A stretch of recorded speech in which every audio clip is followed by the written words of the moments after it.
Hello, in this video we're going to look at a unique production function that exhibits different returns to scale.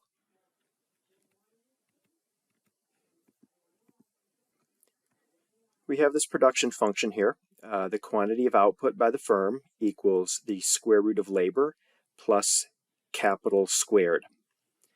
We can get increasing returns to scale from this production function.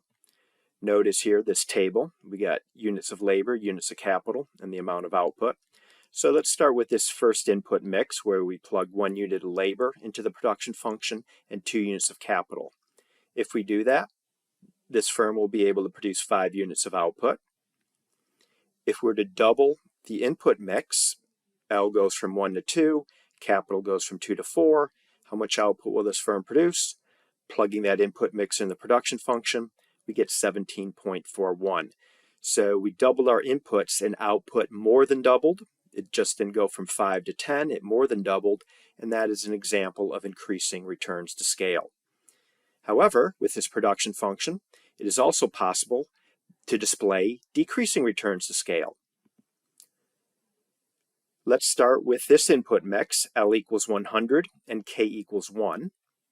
Plugging those values into the production function, we're going to get a value of 11. If we're to double all our inputs, this firm now will produce 18.14 units of output. This is a less than doubling of output. So we doubled all our inputs, and output didn't go from 11 to 22. It went up a little bit less than 22. So this firm here is experiencing decreasing returns to scale right now. A final possibility, we could get constant returns to scale with this production function. We could take an input mix and double it, and output would exactly double. Let's show that example. So here we're going to start with L equals 1 and K equals 0.54, 11961.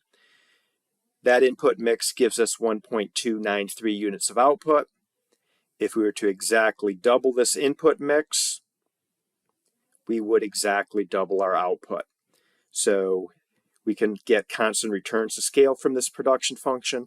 We can get decreasing returns to scale from this production function, or increasing returns to scale from this production function. Let me say a little bit of a note here on constant returns to scale.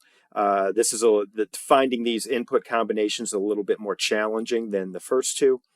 So the way to do that is let's start with our production function, and let's fix one of the inputs. So I'm going to fix L at 1. So doubling both our inputs, so L equals 1 now will be 2. And instead of having just K here, we're going to have 2K, where this 2 is also being squared. So we're doubling our labor and capital inputs. And to get constant returns to scale, output has to exactly double. So Q should now become 2Q. So basically we have 2 equations and 2 unknowns. We can solve the second equation for Q and then substitute that into the first equation and then solve for K. And so that's what I did to get that result for K in that constant returns to scale table. Okay, that's it.